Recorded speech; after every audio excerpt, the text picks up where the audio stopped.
মানুষের নজরে এসেছে নতুন একটি বিষয়। বিএসএফ আগের তুলনায় এখন বেশি কড়া, বাড়িয়েছে টহল, বাড়িয়েছে সদস্য সংখ্যা।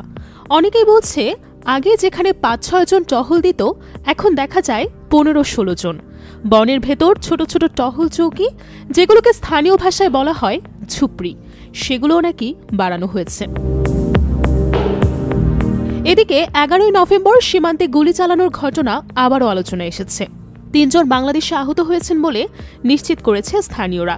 সীমান্তে এমন উত্তেজনার মাঝেই উঠছে অন্য একটি বড় প্রশ্ন, বাংলাদেশ সীমান্তের এত কাছে ভারত কেন বাড়াচ্ছে সামরিক শক্তি?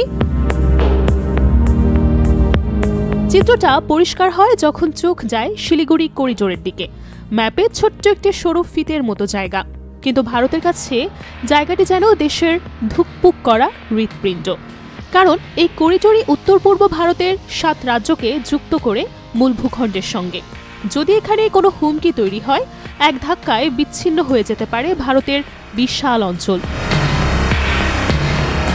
আর ঠিক সে জায়গার কাছেই ভারত তৈরি করছে নতুন দুটো আর্মি স্টেশন, একটি আসামের ধুবড়িতে, আরেকটি উত্তর দিনাজপুরের চোপড়ায়। দুটি বাংলাদেশের সীমান্তের অত্যন্ত কাছে।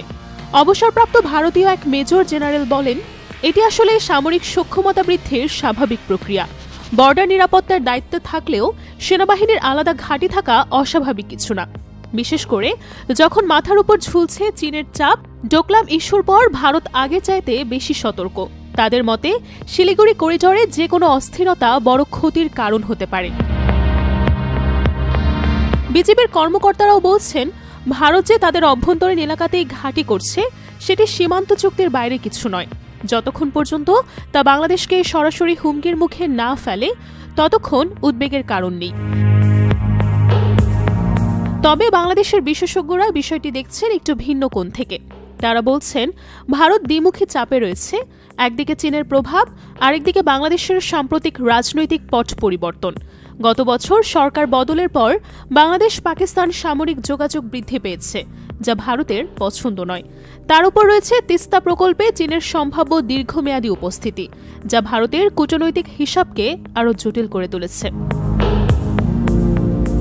শিলিগুড়ির এত কাছে লালমনিরহাট বিমানবন্দর, এর আশেপাশে বড় প্রকল্পে চীনের আগ্রহ ভারত খুবই মনোযোগ দিয়ে দেখছে। ভারতের শঙ্কা, এসব প্রকল্প ভবিষ্যতে রাজনৈতিক বা সামরিকভাবে চীনের প্রভাব বাড়াতে পারে। এমন প্রেক্ষাপটে ভারতের সামরিক উপস্থিতি বুদ্ধি গ্রে জোন ব্যাটলের মতো। এটা সরাসরি আক্রমণ নয়, বরং মনস্তাত্ত্বিক চাপ। মেসেজ খুব পরিষ্কার, আমরা আছি, সিদ্ধান্ত নেওয়ার সময় সেটা মাথায় রেখো।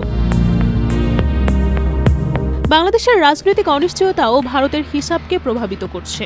5 আগস্টের ঘটনার পর ভারত বাংলাদেশ সম্পর্কে টানাপোড়েন তৈরি হয়েছে। তবে ভারতীয় বিশ্লেষকরা বলছেন, বাংলাদেশ ভারতের জন্য সামরিক হুমকি না, বরং চিন্তাটা অন্য জায়গায়। বাংলাদেশের মাটিকে ব্যবহার করে তৃতীয় কোনো দেশ যেন ভারতের বিরুদ্ধে সুবিধা না নিতে পারে।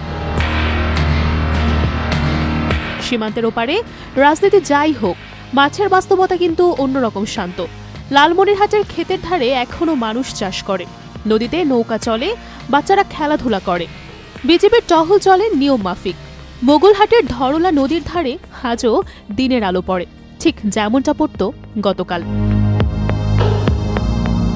তবে ওপারে চোখে পড়ে বেশি শূন্য, বেশি নজরদারি। সীমান্ত যেন একটু বেশি সতর্ক, বেশি টানটান। এটাই বাস্তবতা। একদিকে শান্ত গ্রাম, অন্যদিকে আঞ্চলিক রাজনীতির দাবা খেলা। বাংলাদেশ আর ভারত পাশাপাশি থাকা দুইটি দেশ। সীমানা শুধু তারিখে ঘেরা দাগ না, রাজনৈতিক উত্তাপও ভেসে আসছে এপার ওপার। শিলিগুড়ি করিডোরের গুরুত্ব দিন দিন বাড়ছে। চীন, পাকিস্তান, দক্ষিণ এশিয়ার ভূ রাজনীতি সব মিলিয়ে অঞ্চলটা এখন সরগরম। সেই ভিড়ে বাংলাদেশকেও সাবধানে চলতে হবে, কৌশলগত যোগাযোগ বজায় রাখতে হবে, যে কোনো সিদ্ধান্ত নিতে হবে ঠান্ডা মাথায়।